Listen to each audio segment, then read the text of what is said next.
Hello everybody, so today I'll be talking about the major aspects in the chart, and depending on what planets are connected with that aspect, it will mean different things. However, through the aspect itself, it can give us a general theme of what it means when a planet is conjunct or opposite to another planet. And those are those lines in your chart that are connecting planets together. So I've highlighted the positive or good aspects in green and the bad aspects in red, and they're really not good or bad. That kind of thinking of dualistic black and white is not a very accurate or helpful representation. So when we're looking at this good and bad dynamic, we're mainly seeing ease and stress. And stress isn't a bad thing. I want to indicate that stress is a very useful tool and a very necessary thing in our own evolution as a human species and a consciousness. So when we have a stressful aspect, it's very helpful to us if we are conscious of this and we can use it properly towards the evolution and our growth. So without further ado, let's go into it. The conjunction here is a 0 degrees of another planet. Doesn't have to be exactly 0 degrees. It's when we're talking about aspects, it's usually within a 10-degree orb, which is a 10-degree variance in either direction, either clockwise or counterclockwise.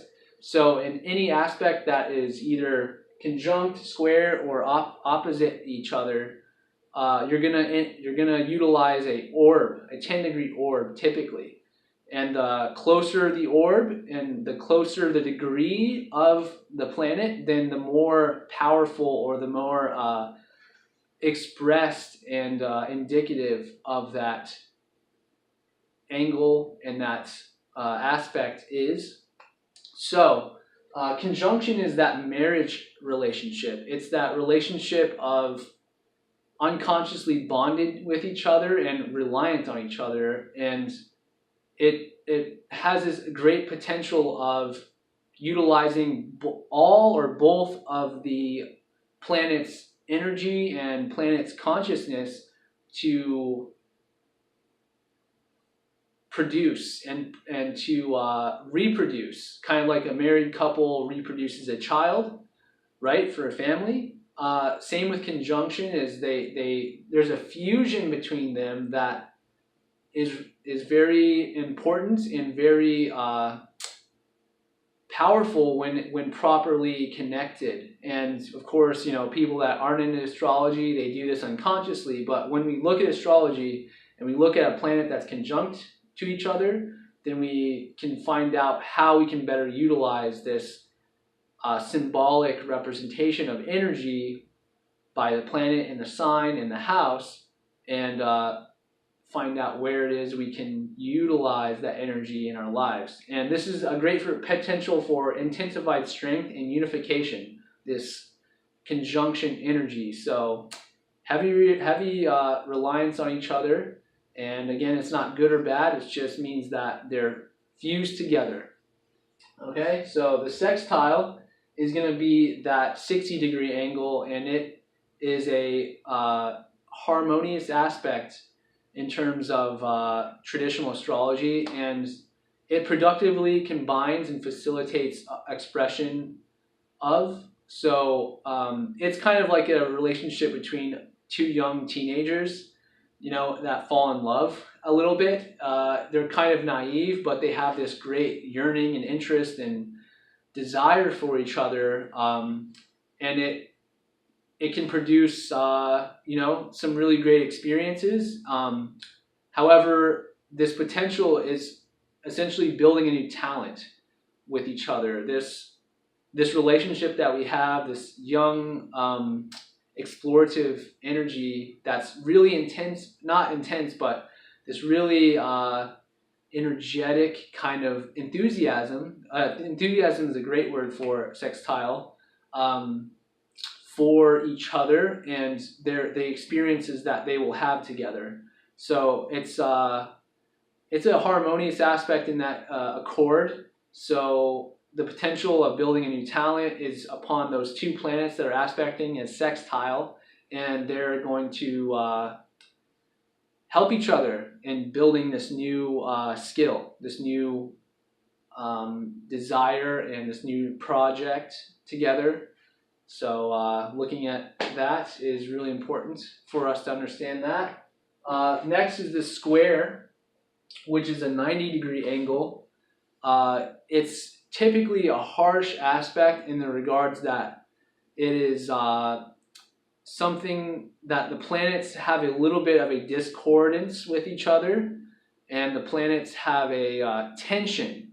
They have actually a better word than tension is friction. They have a rubbing together that's a little bit annoying and a little bit very actually stimulating, and it can produce a great deal of energy, and it can also take it away, because when we don't produce stress and we don't use that stress for creation and creative potentials, then we are kind of left without energy and left without passion and strength. So squares create a dynamic tension with each other. The planet, there's a lot of energy, potential energy between the two planets, and they're fighting over it in a way that is really harsh on the individual. So rather, when we're looking to opposition later, we'll find out that the opposing opposition is a polarity, and they kind of want to balance each other. But a square is more of a combative, and it's highly assertive of each other. So the planets are trying to assert themselves in the chart, and there's a dynamic tension there and a friction. So this produces a thorough focus of energy, and when we properly use the planetary squares, we can harness both the energies to express this hard angle and express it in a way that's very productive and also creative. So it's really imperative for the planets to get along. This is a really very tough angle for the planets' own wants and desires and their own way they show up in the chart to get along and to see things, how they can be their own influence in the individual's expression and the individual's projects and accomplishments in life.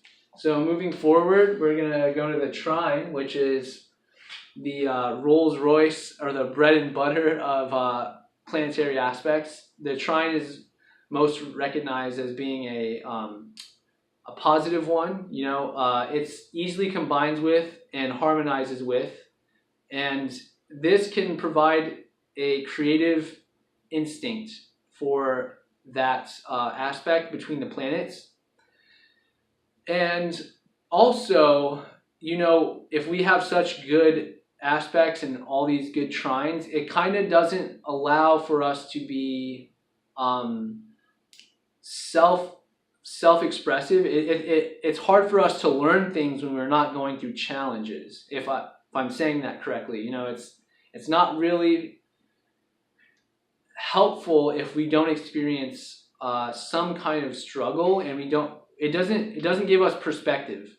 These positive aspects, if they're too positive, they don't give insight into our own life, and perhaps maybe not even meaning. So we're just kind of going through the motions and kind of unconsciously creating through our will, but it lacks perspective. Trines do, and that's what the hard aspects are for, is for us to gain a kind of a new talent, a new skill, a new realization, a new creation. And trines are very easy at that, However, if a person is unconscious of it and they don't use the trine in a effective and productive way, then it can be very sluggish, and it can be very gluttonous. So this potential is to create expression. Of course, it's very natural for that trine to be that creative expression, but the trine is can lack perspective on the meaning of your creation. So going forward is the Inconjunct or the Quincunx.